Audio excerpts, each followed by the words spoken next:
39,000 miles around the world.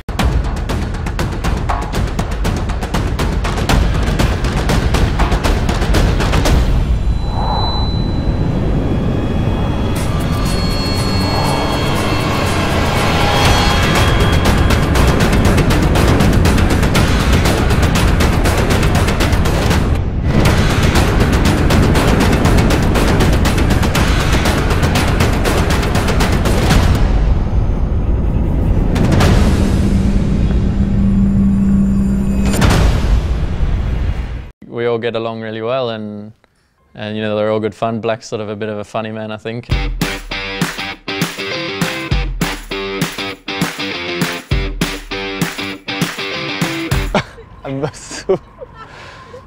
Okay. Wolf's sort of the strong gym junkie, I think I would call him.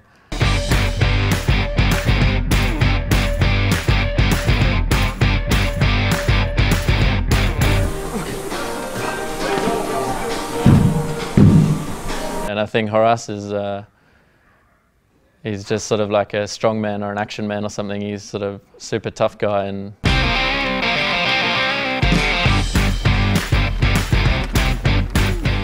all of them have done at least 2 or 3 legs on the last race. They are very strong guys. I know they never give up, and they are very strong now, and they are very focused, and you know you can trust them 100%, they will never give up. Because we are most at the same generation, we don't have the age gap, so we communicate quite easy. We make jokes and make fun to each other, so it's less pressure compared with making fun with child or something, you know. Jack was the ballman, Horace was the ballman, and me and Wolf is pitman. We are doing the middle, me and Wolf doing the middle, and Horace and Jack doing the ball in front of the boat. It's really good communication for us. We can make a good job because we have to trust each other, and then we can do a good job. And Jack was a Shortcrew, but he was also he's a very good single-handed sailor, and he did 1 leg with us, and the leg we won, and he did a fantastic job during this leg, and he's a strong guy, and he will be our bowman, but also one of the best drivers of the boat. my name is Jack Patel, and I'm the newest member of Dongfeng race team. I'm Chen Jinghao.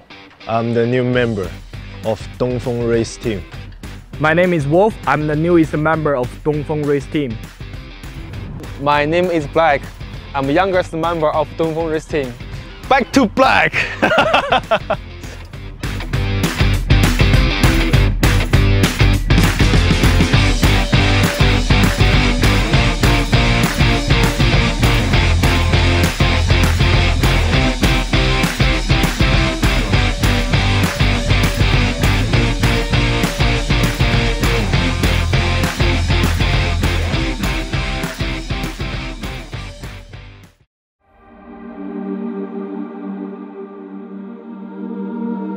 Almost hit D-Day for Persco, the completion of boat number 8.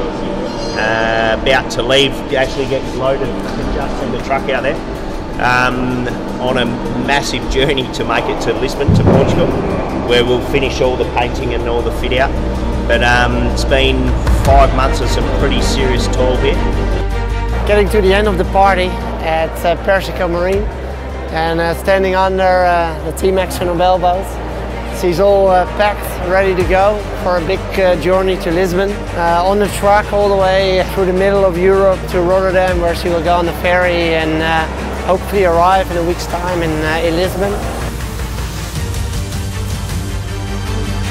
Well, 12 o'clock, we're gonna leave. Every load is new. And all the 26 years, every day is a new day. Every transport is a new transport. Every yard is different measurements, height, width, length, the weight.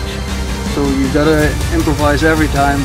First how to load, how to get it there, with permits, all the special things. It's not normal. It's not going from A to B. Carry out a move like this, there's an awful lot of planning that goes into it in advance. You're doing a move of an oversized cargo across many countries. So in the process of doing that, you need to work with the hauliers, make sure that all the permits and permissions are in place. Some of those permits in some countries can take months to actually get instated and get signed off. So you need to have the whole process planned out and work very closely with a lot of people. Volvo Ocean Race is the biggest logistics challenge you can have in the world. Music event or other sport event.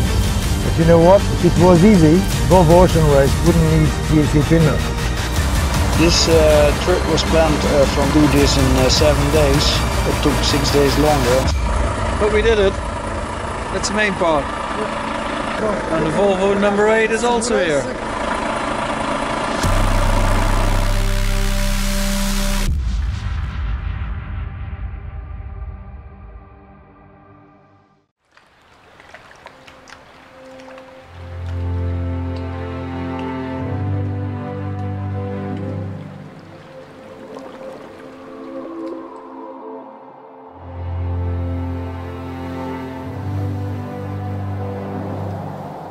If you're determined to be in the sailing game, you have to do this race.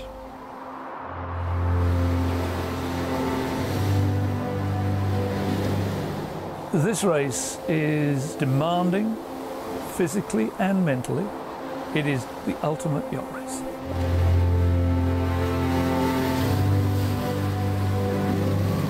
The feeling of being with 11 other people who you love and who you trust your life with, there's just nothing like it.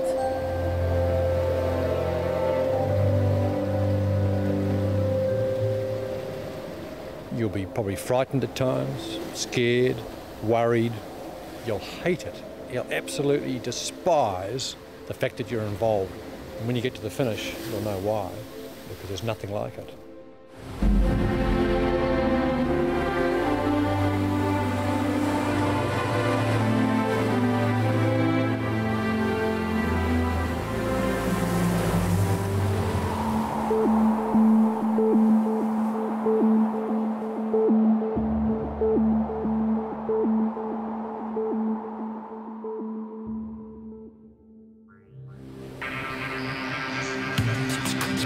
For nearly 40 years, it has been at the pinnacle of offshore sailing.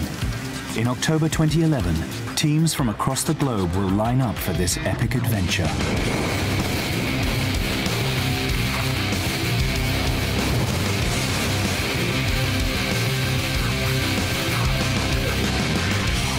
"39,000 miles around the world, across 4 oceans and to every continent on Earth. 11 crew members squeezed onto a state-of-the-art 70-foot racing machine with one single aim: to lap the planet as fast as possible.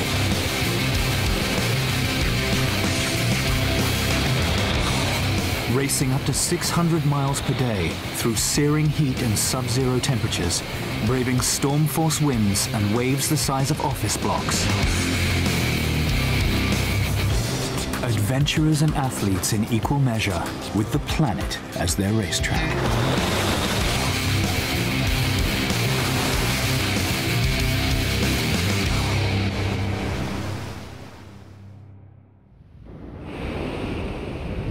Before the advent of air travel, the sea was the fastest way to move people and products around the world.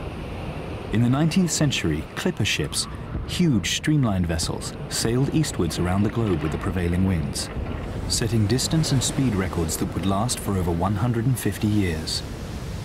The clippers strove to go as fast as they could across the seas as a matter of professional pride. But it was a group of solo sailors, some 100 years later, that would provide the inspiration for man to race around the planet. In May 1967, Francis Chichester became the fastest man to sail around the world single-handed, stopping in Sydney on the way. I felt there was the one big thing left in sailing, to go around the world non-stop. Chichester had stopped once and left us with just that to do. In life, you can say, no, well, there's other important things, or you say, I'm going to go and try it. Well, Robin Knox-Johnson set the scene, really. He proved it could be done non-stop. So it did the sport a huge amount of good, and it got people thinking, could we race yachts around the world?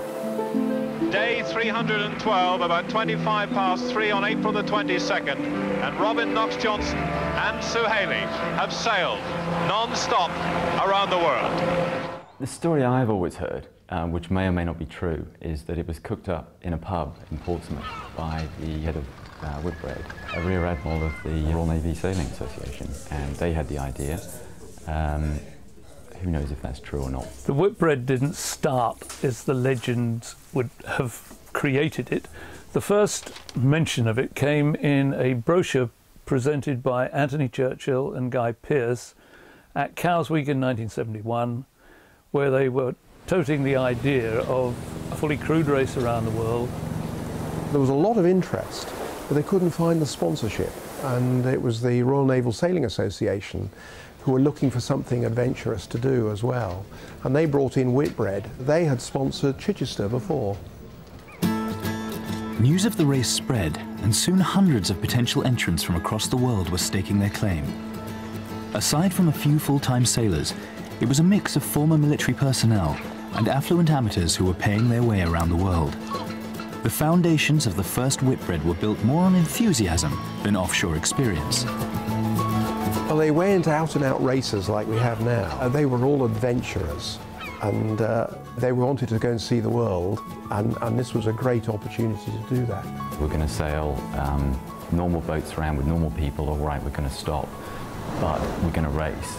Was really an enormously challenging prospect, and I think that now it's hard to get our heads around quite how much of an adventure that was going to be for everyone. The race would follow the traditional clipper route, heading south from Portsmouth, first to Cape Town, and then continuing eastwards with the prevailing winds to Sydney. Leaving Australia, the fleet would head down into the Southern Ocean to round Cape Horn and make for Rio de Janeiro, before the final leg back to Portsmouth.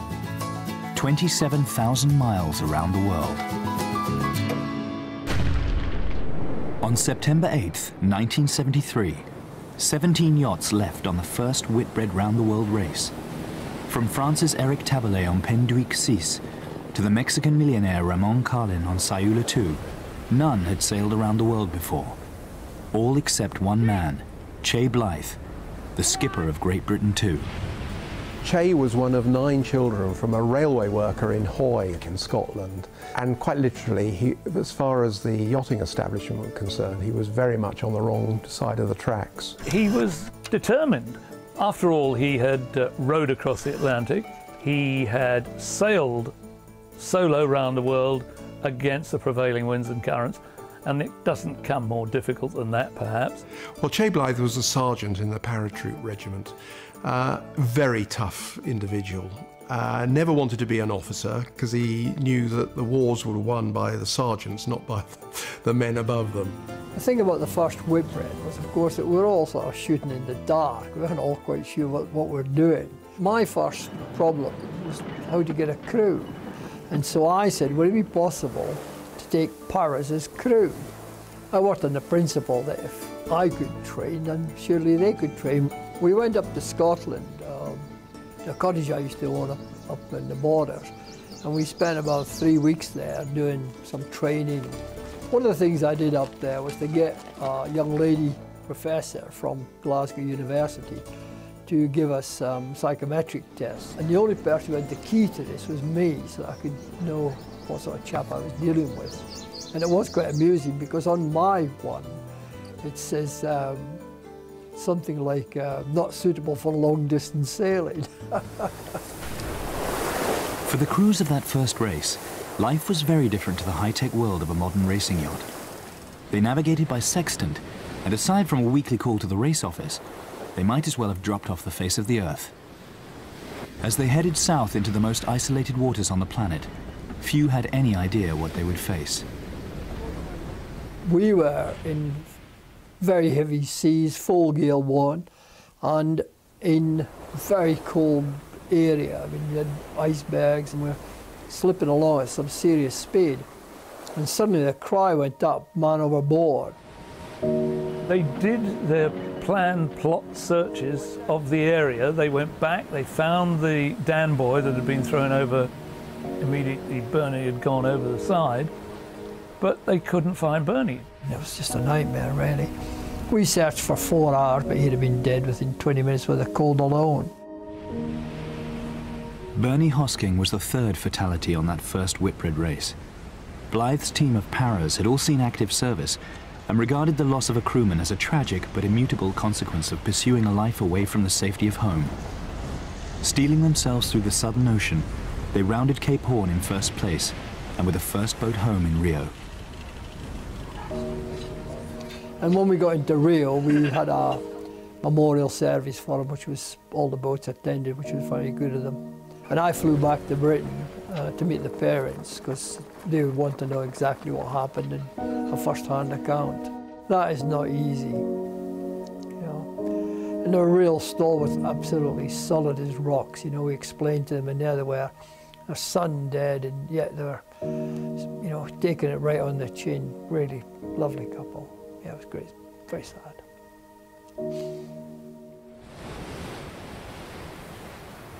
The fleet left Rio on the last leg back to Portsmouth. Blythe's GBR2 was the fastest boat around the world, winning 3 of the 4 stages and crossing the line first into Portsmouth after a then world record of 144 days to circumnavigate the globe. But it was Ramon Carlin's Sayula II who took the win on handicap and would go down in history as the first winner of the Whitbread Round the World Yacht Race. Also on that first race was a young New Zealander taking his first steps to becoming one of the sport's greatest icons. Peter Blake sailed on Burton Cutter, but it was a hand-to-mouth existence for the crew, who as soon as they arrived in port were hard at work refitting the boat. Despite the frustration of sailing with few resources, Blake had a taste for the race. Blake was determined to get round properly, and the second race included Auckland as a stopover. So that really interested Peter, and he went on Heath Condor with Robin Knox-Johnson. We always had a pretty good relationship. I mean, it was a very practical relationship. And Peter, I'd always say, I mean, he wasn't the technical sailor you get in the Olympics. What he had was great leadership qualities, the ability to motivate people, and is a safe bloke to sail with. The second Whitbread race in 1977 saw solo sailing pioneer Robin Knox-Johnston skippering Heath's Condor, a boat built especially for the race and regarded as the favourite. But there was also a little-known Dutch industrialist who people were beginning to talk about. I read the book, Theirs is the Glory, Jay Blythe. And I thought, well, after I read it, why do other people those things? Why don't I do them ever, you know? It was always work, work, work. I made a set of rules, and one of them no shouting. One of them was no swearing. And they were not allowed to complain about the food, those kind of things. But it worked out fine. This person was an unknown. He wasn't really rated very highly by us. We were thinking, oh, Robin Knox-Johnson, all this experience. But they were the first boat into Cape Town, and suddenly we all had to look up and say, blimey. Heath's Condor had snapped their carbon fibre mast halfway through the first leg, all but destroying their chances of winning the race.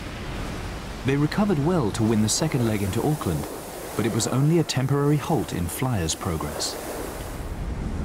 Connie van Rietschoten maintained his overall lead through the rigours of the Southern Ocean and beyond. While some competitors' boats had barely been finished before the start, Flyer had sailed over 10,000 miles in training. Van Rietschoten's style could be authoritarian, but his professionalism changed the race from just a matter of survival at sea to genuine competition. His victory in Portsmouth was emphatic and deserved.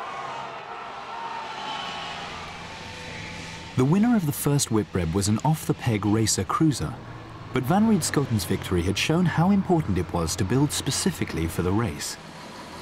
Offshore sailing may have once been seen as purely a contest of human endurance, but as the status of the race grew, so too did the need to focus on every aspect of a title-challenging campaign.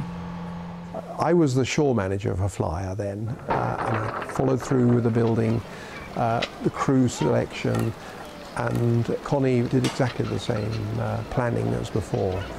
Now, the difference this time was that Peter Blake also did a huge amount of preparation. They knew before it started that there was a big race between the two of them. They knew that was going to happen. The 1981 Whitbread was only ever going to be about 2 men and 2 boats. the Netherlands' Connie van Rietschoten on Flyer, and skippering Ceramco New Zealand, Peter Blake. The Dutchman took first blood in the leg to South Africa, but Blake fought back from a dismasting to stay in the race. Battle had commenced. From the moment van Rietschoten and Blake left Cape Town and headed south towards the icebergs and towering waves of the Southern Ocean, it was offshore racing at its fiercest. For the first time, the two skippers were sailing as fast at night as they did in the day. Something had to give. Connie had a heart attack. Julian Fuller, our doctor, he'd just completed his training and he wanted to speak to the Ceramco. They were the nearest crew, but not only that, they had a cardiologist on board. He wanted to get advice. Connie said, absolutely no way. He said, if the Ceramco crew know that I've got a problem, they're going to push even harder. I'm not going to let them know that. The first thing that the guys on Ceramco, my boat, were to know if Connie had died was if they had to put him over the side and we saw him float past. He wanted to win. Van Rietschoten recovered from his heart attack and refused to miss a mile of the race he had dedicated his life to winning. With a multinational crew dominated by Dutch and New Zealanders, Flyer was pushed all the way by Peter Blake. But it was Van Rietschoten who sailed into Portsmouth first to complete an historic double of race victories and in a world record time for a circumnavigation of the globe. To those who weren't part of the sailing world, the sport had often been seen as the preserve of the titled elite, more about wearing the right tie and cocktails with the Commodore than a love of the sea. The Whitbread had blown apart this image, with characters such as Van Rietschoten and Blake epitomizing a more heroic age. Self-made men who did battle with each other and the elements. It was 1985. The amateur adventurer was giving way to the professional ocean racer, and in their wake came the corporate sponsors and the celebrities. Simon Le Bon and drum brought a whole new dimension to the race. Here was a pop star, a well-known name right across the world, coming and doing the race. I thought it was a high-risk situation in the beginning when I first heard about it, especially when I met Simon for the first time. His rock star get-up, but it all transpired to be very enjoyable indeed. He was a very intellectual sort of guy, and when he was with the crew on the sailboat, he really was a different person, I think, and I think he really enjoyed that a lot. While Switzerland's Pierre Fellman was tasting the champagne after winning the first leg of the 1985 race, there were the usual stories of carnage, inevitable when untried designs faced weeks of offshore racing for the first time. And for those who did make it through, they knew worse was to come. We said in Cape Town, we don't think drum is safe to go in the Southern Ocean. So the crew said, well, we're not going there if not the designer of the boat is coming. So our skipper called up the designer of the boat, who was Ron Holland, and he said, no way I'm going, but I can send my brother. And we said, well, okay, he's sending his brother, then it's probably okay. The round the world race is a very punishing race, and it punishes the equipment pretty much the most, I think. I think that people tend to, people are strong in comparison to the equipment they use. In the early days of the Whitbread, families were waved off at the dock, not to be seen until the fleet returned many months later. Not so Peter Blake. Along with wife Pippa and daughter Sarah Jane, they sailed Lion from New Zealand to Portsmouth for the start, and it was Blake's family that provided the support he needed to take on the stresses of the race. I just went down to the local sailing club one evening. I was down from London, and in walked this tall, blonde, mustachioed, handsome Kiwi, and I'd never met an Antipodean before. And I guess you could say the rest is history, because that was love at first sight, and that was it. The majority of the 300,000 spectators who saw the fleet off from Auckland were firmly in the Blake camp. But as the boats headed back to the Southern Ocean, it was Fellman's UBS who were in front. Rounding the Horn was a rite of passage for sailors in the Clipper era, and a century later, it was no less significant. At the Horn, we offered Neptune a toast in the traditional way.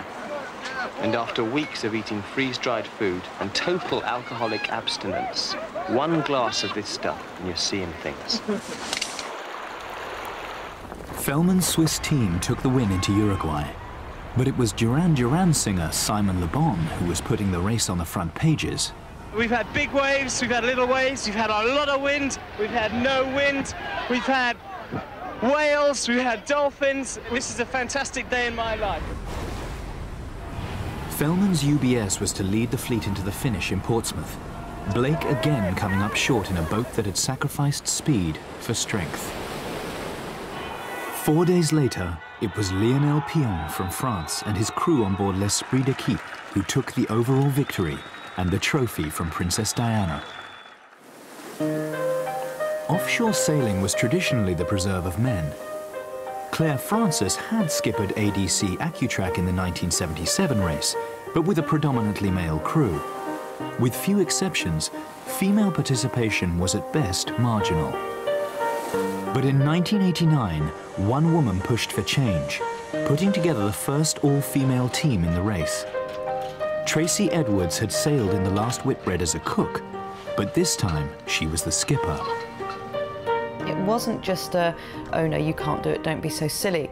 It was quite an aggressive backlash. An all-women crew in an aluminium boat, I described rudely as a tin full of tarts.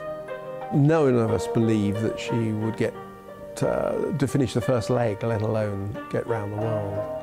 Out on the water was extraordinary with all the boats coming out, and of course, you know, the big Navy ship for the start and Duchess of York on the radio. Hi Tracy, I just want to tell my girls that they better win. Right, yes we will, no problem. The build-up was extraordinary. It really wasn't until sort of 2 days out when the land had disappeared and the other boats had disappeared, and there we were on our own, sort of looking around at each other going, blimey. Then we realised we were there and it was real. On his fifth attempt, it seemed Peter Blake had finally got everything right with Steinlager 2. They stormed into Punta del Este in the first leg, while fellow Kiwi Grant Dalton's Fisher and Paykel limped after them with mast damage. The next leg to Fremantle plunged the fleet into the Southern Ocean, where conditions were as rough as anyone had seen, and for the first time since the inaugural race, a life was tragically lost at sea. But it wasn't Steinlager 2 who grabbed the headlines with another leg victory in Fremantle, but Tracy Edwards and her maiden crew with a stunning class win. Bob and I were probably far too chauvinistic about it. We couldn't believe it, and they really showed us. The other phrase that Bob Fisher coined was not just smart tarts, but smart, fast tarts, which we loved. And of course he got into a huge amount of trouble for. If winning the Whitbread was the crowning glory, finishing first into Auckland was a close second for the two Kiwi frontrunners. Neck and neck they chased each other across 3,000 miles of ocean, until within sight of Auckland there was barely a mile between them. It was intense, and it was so important that the Steinlager guys were going to get the first over the line, and obviously so important for Dawes. One of those little cells of intense wind came down, and Fisher and Paykel went into a wild broach, and that gave Blake the opportunity to get the spinnaker down before anything happened and be in full control and be able to sail past them. You didn't know quite when the racing was that close who was going to be first, so butterflies in the stomach. Emboldened by a third successive win, Steinlager 2 never looked back. After a formidable crossing of the Southern Ocean, they were first into Punta del Este, first into Fort Lauderdale, and finally, just Southampton lay before them. Pushed every step of the way by a tenacious Grant Dalton on Fisher and Paykel, Steinlager completed the clean sweep as they took the last leg victory. Finally then, on his fifth attempt, Peter Blake had achieved what he had dedicated his whole sailing life to, winning the Whitbread.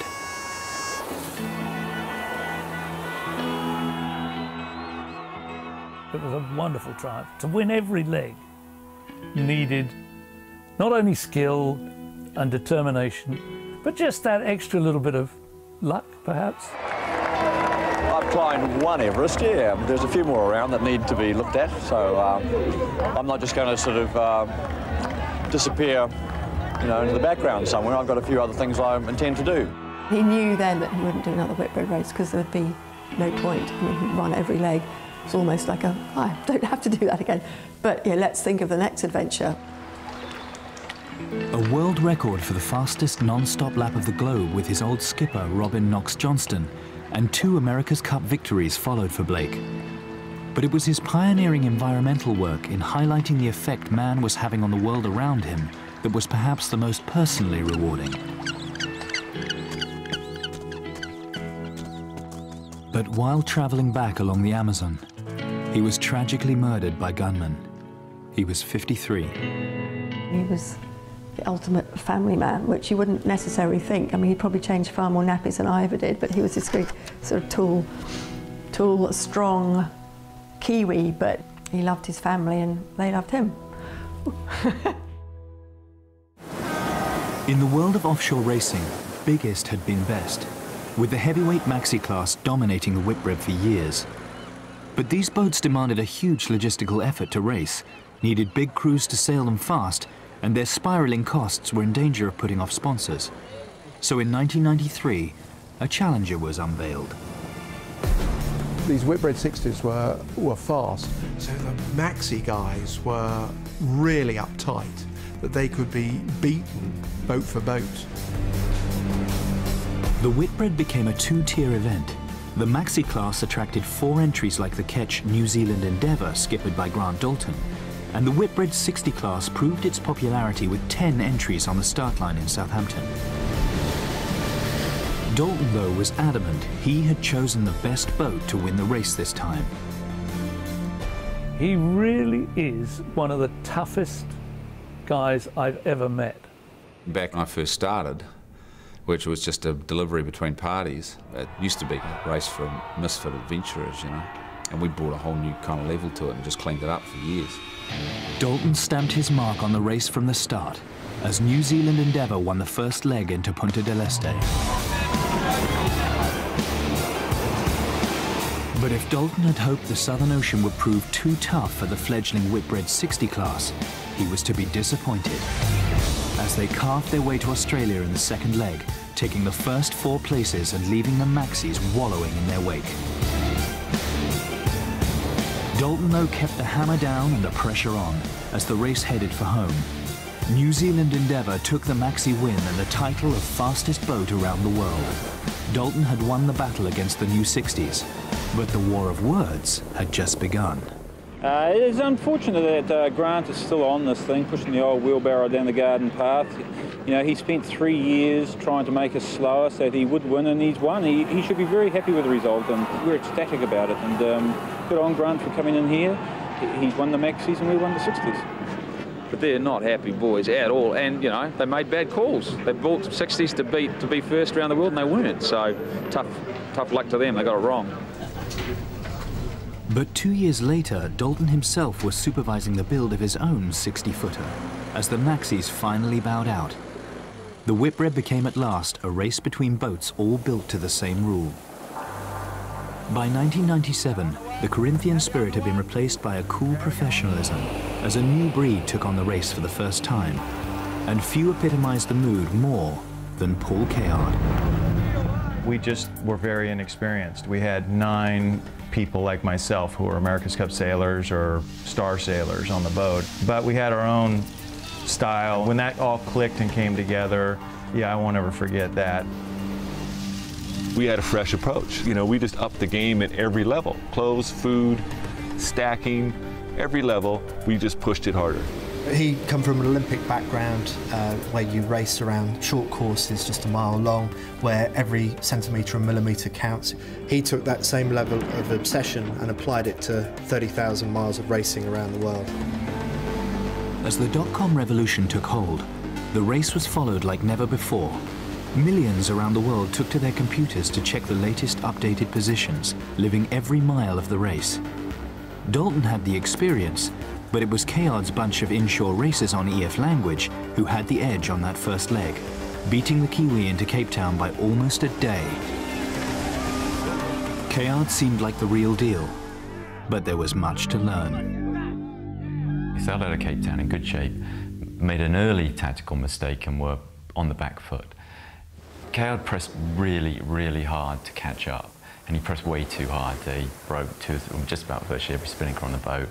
It was just a complete horror story. I was unconscious of the fact that there was something such as lifting your foot off the throttle or slowing down. They got into Fremantle, and I remember meeting them there, and there was a very, very subdued atmosphere, and there was clearly a lot of tension on the boat.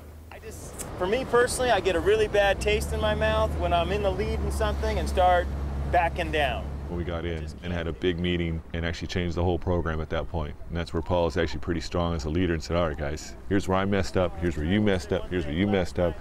This is what we didn't do right, and here's how we're going to fix it. Any comments? Pre-race, a lot of the smart money had been on Britain's Silk Cut. Rumoured to be the best-funded campaign, it was led by the mercurial Laurie Smith, sailing in his 4th Whitbread. A year earlier, Smith had been unveiled as EF Language's star skipper. It's finalized and Laurie is here, and we are happy that we can work forward instead of backwards as it has felt over the last 2 months.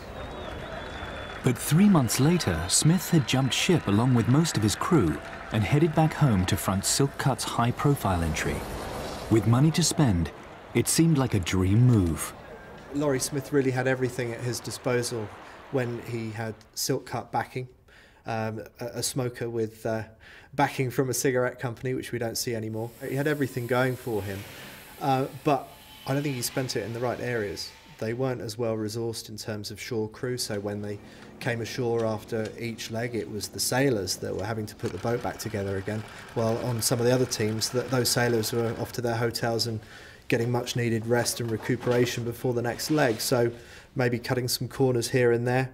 And it started to tell, and it ended up with a broken mast. Silk Cut's dismasting on the leg to Brazil put any chance of overall victory well beyond their reach. A new 24-hour distance record showed their boat was quick, but a series of lackluster finishes left many wondering where it had all gone wrong. As the rest of the fleet ploughed northwards on the long ride back to Southampton, Kayard and EF Language tightened their grip on the race lead. The Whitbread had been a 9-leg marathon, visiting more ports than ever before, and with it, Paul Kayard had taken communication to a new level, sharing his victorious lap of the planet with a legion of new fans.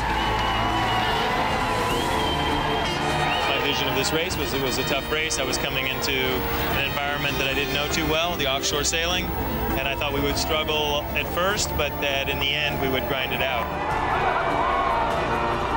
You know, when I went around the world in '97, '98, that was a voyage. It was a lot more than just the race. That was a lifetime experience to sail around the planet on the vehicle that I have spent my whole life on, a sailboat. My Mount Everest in life was to win this race. And of course, when you succeeded, all the emotion came out. It was fantastic. I don't regret a minute that I have spent all this time in sailing. The Southern Ocean, perhaps more than any other area of the world, symbolizes what the Whitbread or Volvo ocean race as it became is all about. Ice, snow, towering waves, and winds that blow relentlessly and unstoppably around the bottom of the world. Nowhere on the planet is man more isolated from his fellow human beings. Southern Ocean's for only a certain few, I think. It's the most beautiful place in the world. Some days, other days, it's just, it could be the worst place in the world. If sailing's what you do, the greatest place in the world to go sailing is the Southern Ocean, because it's like your best ride at Disneyland and it just goes on. But in there's the big problem, because it just goes on and you can't get off the roller coaster. One of the worst moments is when there is growlers, small icebergs around you, and you cannot see them on the radar. And you're completely in the darkness and the boat is doing all this speed. And you feel a little bit crazy then. You feel a little bit, wow, this is on the edge. In 2001, the Volvo Ocean Race fleet went further south than ever before, as the teams sought every advantage over their rivals. For all the advances in technology, the boats were no less vulnerable to the hidden dangers that lurked beneath the waters of the Southern Ocean. It's blowing 35 knots, you're doing 25 knots of boat speed, and you're hanging on the wheel. The navigator sticks his head up the hatch and he'll say, iceberg on the bow. And you go, how far? 1 mile. It's like 3 minutes you're on top of it. You have to react instantaneously. Once you get the call, iceberg, you react. And you basically drive through this pack ice, picking out the big bits to miss. And all the time you're doing 25 knots, the hammer's down fully, you're just going. And you just think, if we hit something bigger than 6 or 8 feet across, we will actually compromise the hull and go down. And you go down below and you take your gloves off and your feet are frozen and your hands are frozen and you curl up in your bunk and you just pretend you're not there. And I don't need to do that anymore. That's my last time. The German-sponsored Ilbruck team, skippered by John Kostecki, was the class act of the race. They had out-prepared, outspent and outperformed their rivals from the time they announced their entry in the Volvo Ocean Race, newly acquired from Whitbread. Grant Dalton's AMA Sports 1 team was late in the water, and from the start Dalton had everything thrown at him. Gear failure, shredded sails, critically ill crew members. If he wanted a challenge, he'd got one on his 6th race around the world. Man, that was a bad one. Grant Dalton may not have had the fastest boat in that race, and he probably wasn't ever going to win it. But I just think it's his sheer bloody mindedness and determination that he's not easily fazed by things. So even if he knew he was sailing a slow boat, he would have taken it to the nth degree. We've got to get on our game, and we'll do whatever's necessary to do that. And I'm brutally ruthless to make sure this campaign stays on the podium. Dalton's pursuit of leaders Ilbruck was relentless, but the German-backed team were uncatchable by the time they came within sight of the finishing keel. They may have lacked the charisma of Kayard's EF, but the emotion was just as genuine. I have an Olympic medal, but for sure, this is the best, top. Dalton's determination to get on the podium meant his attention was diverted away from all-female AMA Sports 2, and the small matter of a wager to settle. Grant said that if he was ever beaten by the girls, then he would stick a pineapple where the sun don't shine. And anyway, in the final leg into keel, the very final bit of the race, the girls indeed did beat Grant. What a champ. Fantastic. What a champ. Yeah, well done. Couldn't catch her. I hate to say. He didn't quite oblige, but he did at least stick the pineapple down his underpants, which must have hurt a little bit. But I think what hurt him more was the fact that he was beaten by the girls. This thing is way more potent and way faster. This thing's a weapon.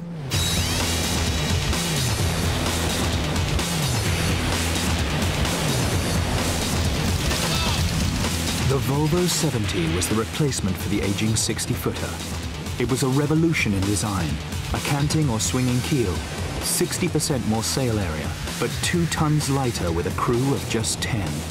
New territory for both designers and sailors alike. The Far Office, designers of the previous 4 race winners, were the favored choice in 2005. But ABN AMRO were a 2-boat team with a secret weapon, 34-year-old Argentinian designer Juan Cuyumjan. I'll be honest, I wanted the fastest boat in the fleet. Not only did we have a fantastic association with Juan, we made him overanalyze everything to death because we couldn't just sit back and say, hey, the Far Office have won every race. It's going to be right this time as well. JK just hit it first time, bang on with the Volvo Open 70. He got the right area of the rule, the wide, fat stern and the twin rudders. That was the key insight. The Far boats had dominated the import race a week before the start of the main event, with ABN AMRO's 2 racers bringing up the rear. It was starting to look like ABN's gamble had already backfired. But the light winds of the import race were a world away from what the fleet could expect on that first leg from Vigo, Spain. As they plunged south into a raging Atlantic, the new 70s were about to be tested for the first time.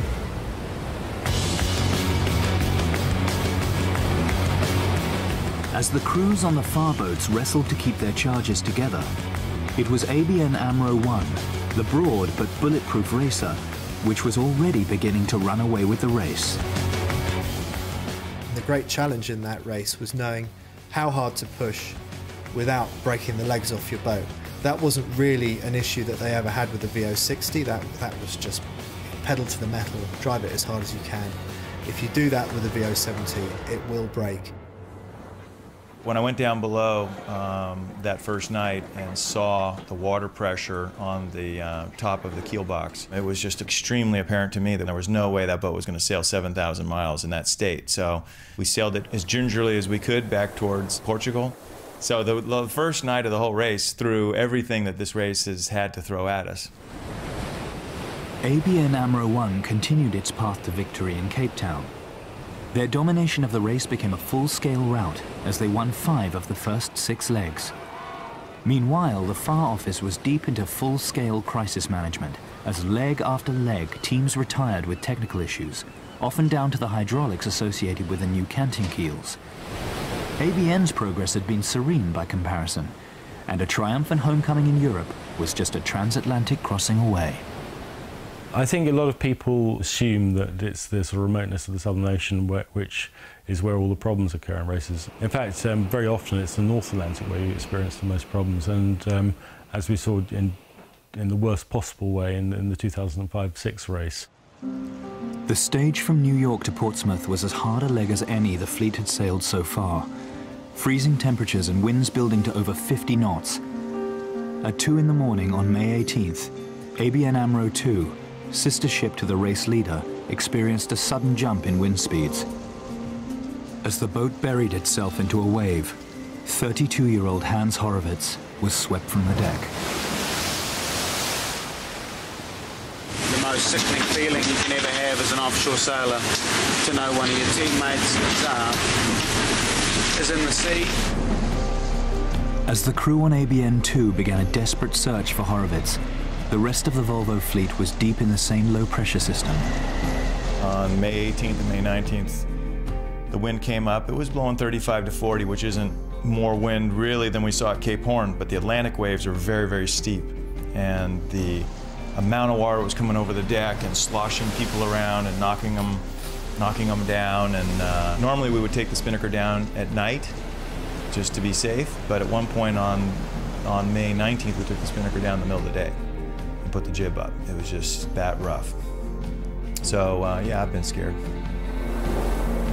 After searching for 40 minutes, the crew of ABN 2 located Horowitz, unconscious, in the water. Amazingly, they did recover him, but when they got him on board, they were unable to resuscitate him. And that was an absolutely devastating blow to the race. The fact that it was, getting on for 20 years since the previous death in the race, maybe people had forgotten what this race is really all about, because in the first 20 years of the Whitbread race, there were a lot of deaths, and it is a dangerous sport, and that was a nasty reminder of it. 2 days after the tragic loss on ABN 2, the race was again plunged into a nightmare scenario. 300 miles from the English coast, Movistar launched off a wave. The resulting impact compromised the hull. Sinking and too far offshore for rescue, the closest boat to them, ABN AMRO 2. It was one of those times where you're left with a choice to either cut your losses and get off safely, or if you can persevere in that storm. And you know, there was a lot of risk involved to have stayed with it. So the decision was made to abandon ship, get in a life raft and get picked up by ABN 2. Such had been the drama of the previous days that few realized ABN AMRO 1 would become Volvo champions with 2 legs to spare if they were first to Portsmouth. While all around them had been breakages and crew changes, Mike Sanderson had brought his boat and the same 9 sailors all the way with him. At 34, he was the youngest skipper to win the race. It's such a special moment. This is my Olympic medal. This is my climbing of Mount Everest. This is my childhood dream, to get to skipper a boat and win it in the Volvo Ocean Race. The boats would be the same for the next race, but the route would be radically different. Instead of the usual dive south to Australia, the fleet would head east to India, Singapore and China before taking on a mammoth 12,300-mile journey through the Southern Ocean to Rio. The commercial sponsors were ecstatic as the race opened up new markets like never before. If you go to yacht races around the world, it's often the places where they've never experienced sailing where they get the biggest turnouts. Places like India and China. So an eye-opener for the sailors and for everyone involved in the race.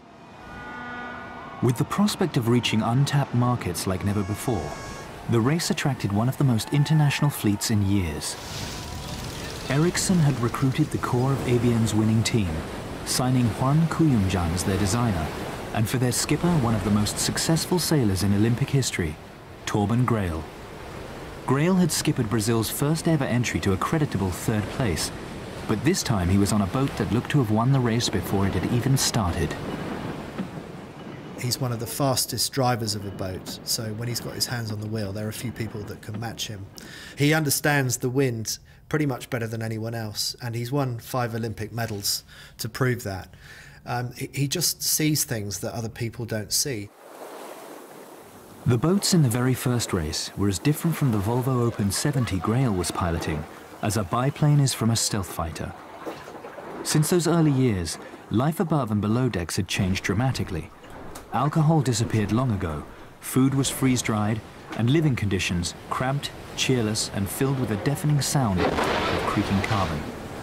At times, sailing in the Volvo resembles nothing short of a sadistic social experiment. The fact that you're living with people all the time, you see guys come to blows on the training pitch in football, and they get to go home to the wife every night and have a bitch about the blokes they're playing with. You don't have that opportunity when you're on a sailboat. Run her off! Run her off! Jesus Christ! It's really brutal on relationships and just how a small group of people work together effectively without tearing each other's heads off. I think the Volvo Ocean Race tests you in so many different ways, and probably the mental side is the hardest of all. The pressure on the modern race skipper has grown immeasurably since the first race. With budgets now in the multi-millions, the need for a team to deliver results has never been greater. Ericsson 4 looked on top of their game as the fleet reached Singapore, with victory in 2 of the first 3 legs and a new 24-hour distance record. But their failure to inform officials of a change to their bow suddenly put the future of their whole campaign in jeopardy. And it was Torben Grael who was in the firing line. I can hold the pressure of being the tactician of an Italian America's Cup team in 2 Louis Vuitton finals, and I can hold the pressure of sailing 6 Olympic Games. And I can hold the pressure of sailing 600 miles in 24 hours.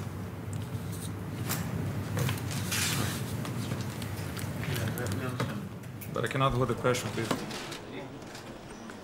Most of us who were neutral outsiders felt that it would have been a great shame to have taken points away from what was clearly the class act in the fleet. The result of the race could have been different, and I think it was a very stressful time for those guys. Grael and Ericsson 4 avoided a points penalty and resumed their place atop the leaderboard. While some skippers like to drive from the front, others see themselves as first among equals. One of the boys. Magnus Olsen sailed his first Whitbread in 1985 on Simon Le Bon's drum. In 1998, he finally achieved his dream, winning the race on Kayard's EF language. The Swede was in demand for both his experience and his unique sense of humor. This is the last time I step off a boat in a leg in the Volvo Ocean Race, and I'm happy with that. But 6 years later, he was back, sailing with Ericsson 3, the Nordic entry in their 2-boat campaign. The addiction is this adrenaline level that you feel good about, and it's very high throughout the whole race, and you feel very good, and you want that again, and you want that again, and again, and again. That's crazy. Magnus is always smiling. I mean, there just seem so many reasons when you're out there doing a Volvo Ocean Race not to be smiling. But he's always having a laugh. We are so happy for second place. Second. But even Olsen was tested when he took over as skipper on the leg from Singapore to Qingdao, China. Hull damage meant a diversion to Taiwan, and then 7 hours after the rest of the fleet had left China, they were on the longest leg in race history, 12,300 miles to Brazil, with the oldest skipper in the race, 60-year-old Magnus Olsen. Historically, the strategy in the Southern Ocean has always been to just head south, wait till it's blowing 40 knots, then turn left and head east. Their navigator, Axel Magdahl, was proposing something completely different. They saw something that the meteorology information was saying that there's a good call here, boys, let's go for it. And they did it. They jibed away from the fleet, and it paid off big time. Now, the other navigators had all seen it, and many of them had thought about it. No one had the nerve. And so Axel Magdahl and Magnus Olsen, they tacked, went northeast, and 2 days later they had a one-day lead. It was a truly spectacular manoeuvre. After nearly 6 weeks at sea and running low on food, Olsen and his crew headed into Rio as winners, and with Magnus Olsen as the oldest skipper to win a leg in race history.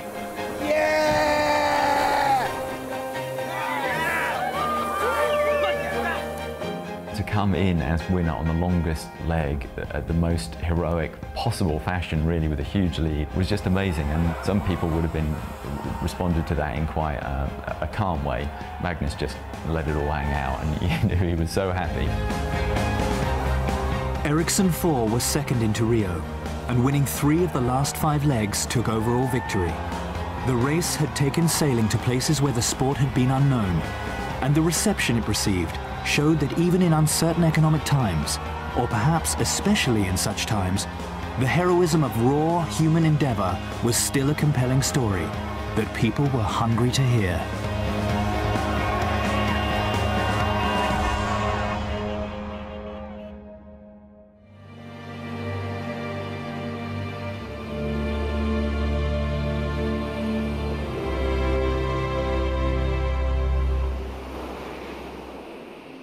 Since that first Whitbread race in 1973, much may have changed. The adventurer has given way to the athlete. Technology has made it a war of speed, not just survival. And every mile sailed can be shared with millions around the world. But one thing above all others has remained constant. It's like a drug. This race becomes something you can't live without. It's extraordinary.